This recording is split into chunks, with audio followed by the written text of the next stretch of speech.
Welcome to the Sports Cypher. I am your host with the most, Scruff Lion, reporting live from Good Ass Sports USA, located right here in the heart of NFC East Country. I'm right here in South Jersey, where the Giant fans ain't too far away, and the Washington Redskins fans is right down the trip down 95. But anyway, if you don't already know about Good Ass Sports, I want to let you know. GoodAssSports.com, great video content, great written content. We always got the thought-provoking questions. We're pretty much taking over on this sports thing, man. But starting off today, I'm just going to blast off on a few topics. First thing I got on my mind right now, coming right off the Thursday night game, got to be thinking about those Cleveland Browns finally getting their first victory in, hell, I don't know how long it's been. But just thinking about Baker Mayfield, man. Thursday night football, he came in right off the bat. Started playing very well.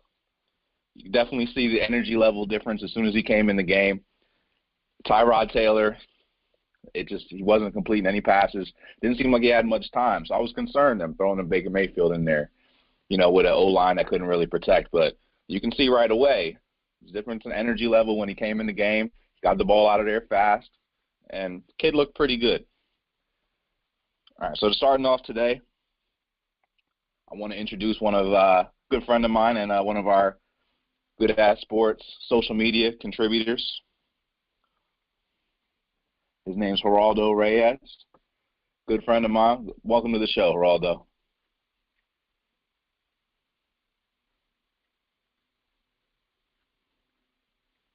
Hey, what's up, Scruff? How you doing? Hey, man, it's just another day in the hood, man. Just trying to get this paper out here, man. But man, what you think about Baker Mayfield out there last night?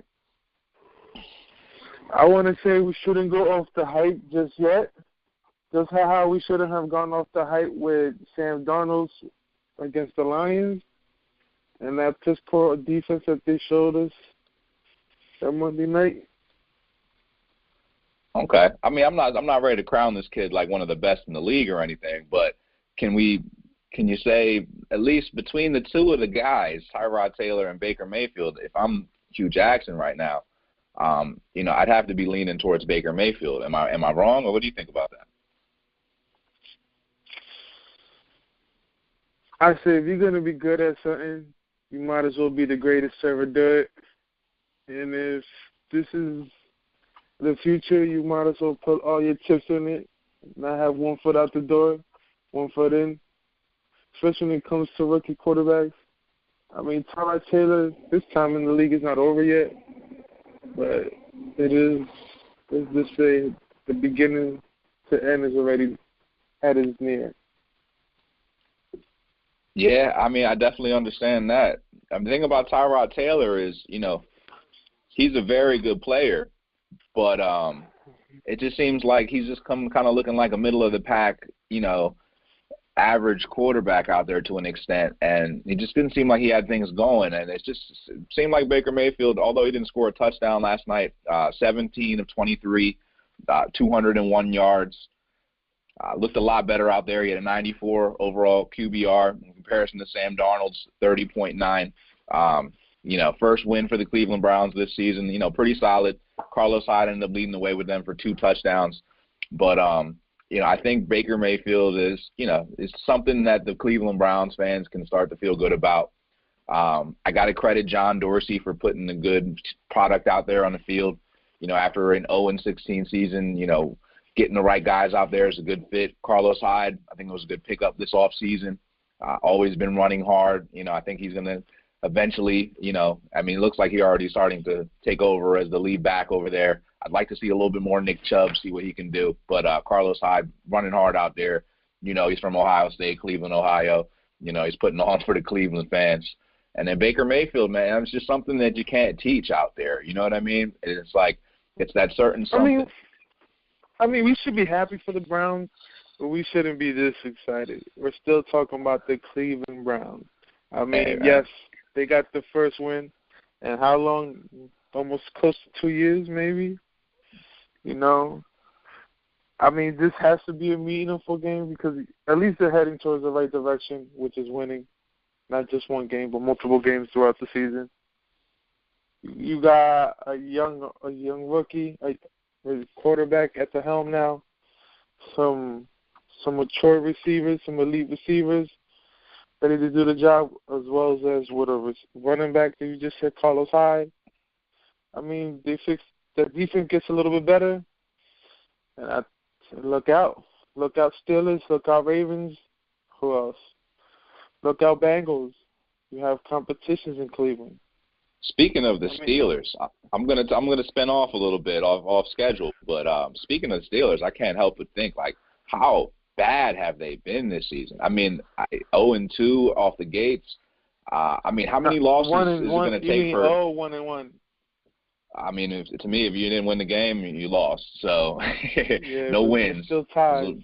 Yes. Yeah, well, still. They're a winless team come week 3, and where this is a team that, you know, I projected them to be, you know, a playoff team in the AFC. I mean, how many losses in a row here before we, you know, before we start pulling out our checkbook for Le'Veon Bell, you know? I mean, if you're a Steelers fan, you have to be sick to your stomach that the Browns got to win before you guys, you know? The Cleveland Browns, you tied with them, and you go ahead and let the Chiefs just walk all over you guys, and then to see Cleveland get their first one before you guys, you know, they can't beat Tampa Bay this week, then you got to call up Le'Veon Bell and pay the man. You have to at this point, because it's absurd how this man hasn't been paid yet. You know, Odell got paid, Todd Gurley got paid, Sam Darnold got paid. Who else got paid? Khalil Mack got paid. Aaron Rodgers got paid. These players got paid. These are like the elite guys in their position. And you're not going to tell me that Le'Veon Bell doesn't deserve a nice big contract? That's absurd. I mean, that's how Stephen A would say it. That's a 9. That's a 10.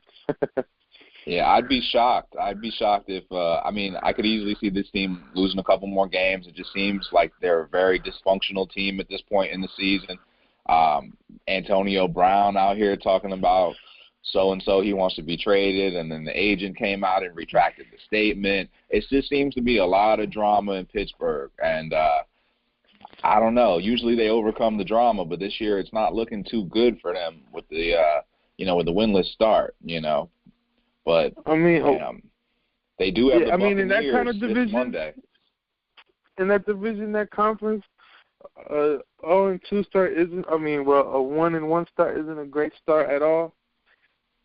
Because that easily could have been an 0-2 start, but it's sad. So even just to see the Steelers to go through this is just sad. You know, you could see this coming out the Cowboys, them doing this, or Miami maybe at best. You know, but the Steelers, just to see them do this to their running back, and to see Antonio Brown being frustrated because, you know, the guy wants the touches. You didn't pay this man not to be the number one man, and then to lose too. Like, you know, sometimes you can't even just blame the offense. You got to look at the defense. Name the last time this defense, the Steelers defense, has been number one or at least top 10 within the last 5 years. Well, I'll say their secondary is every year it's been a need for them, and it seems like they've never come around to actually getting that situation filled. Because I mean, they usually end up in shootouts, and to their credit, they've usually pulled out the majority of those. But no, I mean, they haven't really made the defense much better. I mean, up front they're pretty solid, but the secondary, they got a little bit of. They're known for having that lackluster defense, and they usually try to make it up on the offensive side, but with some of their key weapons missing, it just hasn't been the same for them so far this season. I mean, although I will say the kid that's filling in, he's actually done a pretty stand-up job. 2 games, 152 yards, 3 touchdowns on the ground for him. Pretty solid. But I mean, my feelings on Le'Veon Bell is he is definitely the most elite explosive back, right up there with Todd Gurley. You got to put Ezekiel Elliott in that mix. And then, there's a few others that are up there, but those are the guys. So the way I see it, just like a Khalil Mack situation, if the Steelers aren't willing to pay the price for him, I can understand that. because let's just kind of look at things from the Super Bowl era. Think about the Super Bowl champions of the last couple years. Come on, when bro. has there? You can't no, really seriously. say that. Let me finish. Let me finish. All right. Let me finish, man. So think about the most recent Super Bowl champions, and when's the last time that there's been a team who's won a Super Bowl and their best player was a running back? Off the top of my head, I'd probably say the last time was Terrell Davis, and that was what, like 25 years ago? Bro, you're not gonna see Seattle or Marshawn Lynch? Didn't they lose that Super Bowl? No, the first one, where their best player wasn't just the defense. That was a collective unit, but the best defense and running game. Okay, I could respect that. I could definitely respect that. Like the top weapon was a running back. Well, let's go down the list. So we've got the Philadelphia Eagles. You know what I'm saying? Not really a dominant running back. They had three guys that did it. New England's never had a dominant runner like that. The Giants, when you guys won the Super Bowl, you guys did not have a dominant running team. No, we had a dominant running duo. I believe it was Brandon Jacobs and Ahmad Bradshaw, the 1-2 punch. Dominant. When I'm talking about contract status, none of those guys are making Le'Veon Bell money. Those guys are guys that are making a few million a pop. What I'm saying is, when you pay a guy like Le'Veon Bell those big bucks, that only leaves you with so much money to spend on the other positions. And it's in NFL. It's almost like you have to choose. You can pay somebody else or you can pay your quarterback. Now, the Chicago Bears right now, they got a rookie quarterback at the helm. They're paying him a few $1 million, and they got him in for 4 years. They had the money to put on a Khalil Mack. And to me, I'm kind of switching focus a little bit. It's all about, to me, this conversation is just about paying the guys the big bucks. So if someone's not going to pay Le'Veon Bell, if Steelers won't, somebody will. It's just going to be a team that's going to have that money and that flexibility, because that quarterback position, like, look at the Raiders. The Raiders signed David Carr to that big contract, and, he hasn't looked great this season, but, we can all say that he's the best quarterback the Raiders have had in a long time. And once you do that, it's very hard to pay a guy like Khalil Mack the kind of money that Chicago paid the guy. You know what I mean? Don't get me wrong. Someone out there is going to pay Le'Veon Bell. If the coach could get paid $100 million for the next 10 years, you telling me you can't pay Khalil Mack? Look at the Raiders. Now they're having buyer's remorse with those 2 picks that they got, or multiple picks that they got for Khalil Mack. Now they're wishing they had a pass rusher. You don't think they could have won this Denver game without Khalil Mack? I'll say this though. Khalil Mack is clearly looked at one of the best defensive players in the year. But when it comes to the Raiders right now, you knew they were going to take a hit this season. I respect John Gruden for making the call that he did and the GM for making the call that he did, because if the guy's not going to report to camp and you don't have the money to pay him, you got to get the most for him. 2 first-round picks in the NFL these days, it's a big chunk of change. And, we won't see that at least for a couple years. So, let's see what they do with those first-round picks. But let's think about this. Last season, the Patriots traded Jamie Collins. He was a big-time player, and I believe they might have got a first rounder for him, I believe. And the Super Bowl, the Patriots made it to the Super Bowl. So, does Bill Belichick look stupid for letting him walk? I don't think so. So, right now it just looks bad because they're losing. But, this guy just took over this team. He only had so much time to do what he could do. But 2 first-round picks in the NFL, that's something to be said for. Quick question. So do you blame Le'Veon Bell for what's going on with the Steelers, or do you blame the Steelers? I don't blame, unfortunately, for letting this happen for so long. If you guys knew the last couple of years this guy has been wanting a big guaranteed contract, why wait until the second time or third time in a franchise tag? Honestly, he's basically prolonged this of trying to fix what's going on with Le'Veon Bell for the longest. When if you know that this is going to cause a friction with your team eventually, because the guy wants to get paid, and now you see his linemen are talking about him. Like, shouldn't you have traded for him a while ago? At least get the most that you could for him, so that way this friction that's going on is not there. Like, you could have avoided all of this stuff.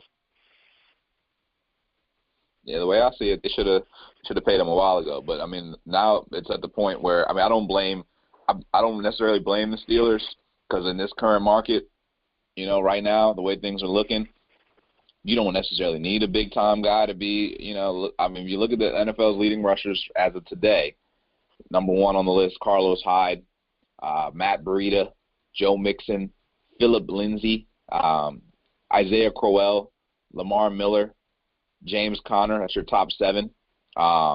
First guy, 2 guys are getting paid on here, Todd Gurley, Ezekiel Elliott, and then third, top 10 rounding out is Bilal Powell. So, it seems like top rushers right now, there's a lot of parity in the NFL.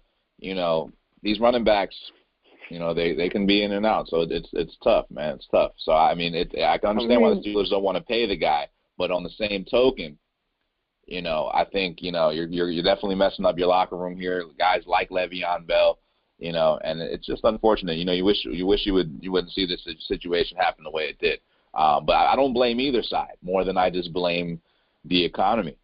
You know what I mean? If history shows you that these NFL running backs, this is what's going on right now. These running backs they have a shelf life of a few years tops, and then you get them, and then you rotate them, and then you get them out. Look at New England. New England had LeGarrette Blount, and they didn't want to pay that man, and they let him go. And then the Eagles picked him up for a year, 1-year deal. He's in, he's out, Super Bowl champions. Now he's on to the next. He's on the Lions, and what is he doing now? He ain't doing nothing. So it just happens. You're it's just about one backs. organization that does this, bro. You're talking about one organization, the Patriots. I hate the fact that people compare every little scenario like this when it comes to trades and evaluating players, like the Patriots do, because that's like the only. But it's not just the Patriots. Most teams. Who else does it? They're doing this. There's only probably 3 or 4 teams in the NFL that have one running back that carries the ball like 20+ times a game. Most of these teams have some kind of dual threat committee system. You know what I mean? Like, all right, so let's start running down the list. Like the Browns have multiple running backs. The Houston they have Lamar Miller, but they also have Deontay Foreman in the mix. The Jets carry 2 running backs. The Eagles carry multiple running backs. Atlanta, very successful team for the last 4 or 5 years, 2 running backs. The Panthers, always 2 running backs. The Bears, 2 running backs. Pretty much across there's so many teams. So many teams. The Packers for the last couple of years have had multiple guys at the running back position. You know what I mean? So many teams. But that's because everybody gets hurt over there at the Packers. The Titans, another team, multiple running backs. The Saints have had a lot of success, multiple running backs. It's just obviously you got a guy like Ezekiel Elliott, Todd Gurley, Le'Veon Bell. These are the top guys in the league. You can mention Saquon Barkley in the mix now too. Although 14 receptions to your running back, I'm not sure what's going on there, but I'll save that for another day. You blame the offensive line when it comes to stuff like that. Yeah.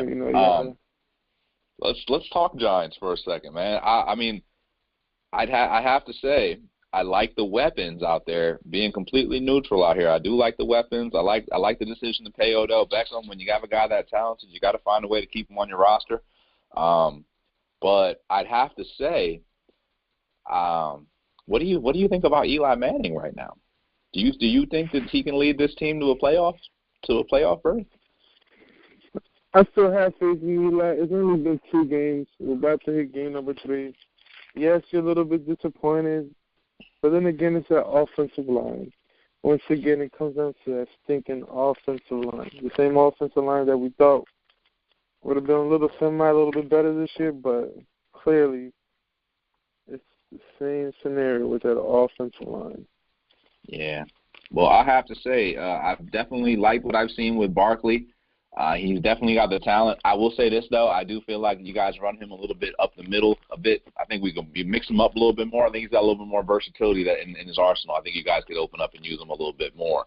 And But I like what I see with Barkley so far. But so as a Giants fan, now this is beyond the reporter. As a Giants fan, you're definitely happy with the decision to go with Barkley. You're not feeling like you missed out on the quarterback of the future. You're not no Sam Darnold second thoughts. No, because what is what Sam Darnold has done besides be a booty cheek team of the Lions? Please tell me. Did he look any better against the Browns? Did he look any better against Miami? I'll say that. And again, you got to just, when you're talking about these quarterbacks, I look at them from an organizational level only. You know, when you're talking about a franchise quarterback, you know, because there's 32 franchises in the NFL. Yeah, and, you know, every team needs somebody. Really he looks better than anybody they've had at quarterbacks for a while. I'll say that. Who? The Jets. Yeah, because who the hell did the Jets have that they rave about so much since Joe? I can't remember the last time they've had a good quarterback. I remember the last time Chad Pennington was okay, but he was, let's be real, he wasn't elite. Chad Pennington was only good for like 3 games throughout the season. Then they hated it. Mark Sanchez was their quarterback when last time I think they were in the playoffs. So yeah, but that's the crazy thing, right? People tend to forget about how Mark Sanchez played during the playoffs, and all they remember about Mark Sanchez is the butt fumble. Yeah, it's unfortunate, but that's how it is in the NFL. Your legacy can be tarnished very quickly. It definitely can. But it's like, for me, that's like kind of ridiculous because I'm like, yo, like, the kid wasn't that great of a player, but he also wasn't Chad Pennington bad. At the end of the day, I believe they just dropped the ball with Mark Sanchez because he never gave him good offensive weapons. Like, what they gave him? Like LT past his prime. That's about it, right? Like, name me a top receiver that they ever tried to give this kid some help with. Who you talking about here? We're talking about the Jets. Oh, I mean, Mark they haven't had like, name me one time that the Jets bothered to help that guy out. We're drafting a top flight receiver. Right? I mean, you can also argue. When's the last time a top flight receiver won a Super Bowl either? When has it? Look at Randy Moss had the best season. Randy Moss had the best season of history, and he lost to the Giants in the Super Bowl after a perfect season. And he was obviously one of the best receivers of all time. But shit, they get you there though, bro. They get you there. Julio Jones was in the Super Bowl not too long ago, and Mr. Elite Receiver didn't take him to a victory. Neither did Terrell Owens when he was on the Eagles. You know? They get you there. They get you there, bro. They get you there. The top flight receiver guaranteed. Alshon Jeffrey is a good receiver, very good receiver. I wouldn't say he's an elite receiver. Eagles won the Super Bowl last year with him as his leading target. Zach Ertz, you can say he's an elite tight end. And I guess you can kind of group him in as a receiver to a degree. But, yeah, I mean, it seems like paying these receivers the big money. That's not really where it's at. Do you say that about any team that wins the Super Bowl in the standards, or you didn't pay them type like money? Yeah. You know, it's just. It's a numbers game, bro. It's a numbers game in the NFL. It's bigger than what the fans see. I think Odell Beckham deserves every bit of the money that he's getting paid. I think Antonio Brown deserves to get paid. I think Le'Veon Bell deserves to get paid. Some of these players are just once in a generation kind of guys. You know, they're just the best of an era, and you gotta take them when you got them. But you know, in the NFL's economic structure, you know, history has shown you need that money in other positions. You know, if you're looking at positions that are needed in the NFL, quarterback, you need a quarterback, you need a pass rusher, you need secondary. Absolutely, you need that, and you need an offensive line. Most important. You know what I mean? If you don't have an offensive line, you can even say offensive line because you as a New York Giants fan watching those games every week. You got to know having a bad offensive line it's not fun. I'm going to switch gears a little bit though. Just transitioning over. Speaking of offensive line, Eagles this Sunday. Carson Wentz, he's going to be returning for the first time in a while. No Jason Peters, no really help out there. The good news is they're playing the Colts. I'm happy to see him play back, happy to see him back in the game. I'm just concerned if they're rushing the guy back a little bit too soon. I guess time will tell, but, at least I tell you this, I wouldn't want to see him up against a Khalil Mack or something right now. But, Colts don't really have anybody like that. So, but, yeah, Gerardo, thank you for joining the show, man. We're about to take a short break. We're transitioning. Next thing up on the show, we're going to be having I'm going to talk a little bit about Josh Gordon, and then we're going to get into a little bit something different on the tail end of the show. Again, Gerardo, thanks for joining us on the show, man, and always a pleasure. Always a pleasure to have you on, bro. The pleasure was mine, my man. You keep on having a good day, and don't forget, man, go Giants. All right, on that note, thank you, everybody, for listening. This is Sports Cypher. We're going to cut this part short. That's part 1. Part 2, we're going to be coming forward with a little bit of something different, contender, pretender. We're going to talk the surprises and disappointments of the NFL season, and we're going to focus on games of the week for week 3 of the NFL. Again, Sports Cypher. If you don't know, now you know. Follow us at GoodAssSports. That's on Twitter and Instagram. And then check us out on the web, goodassports.com. You know we holding it down. That's sports for the culture, baby. Signing off on my end. This is Scruff. Thanks again for coming out and listening. Peace.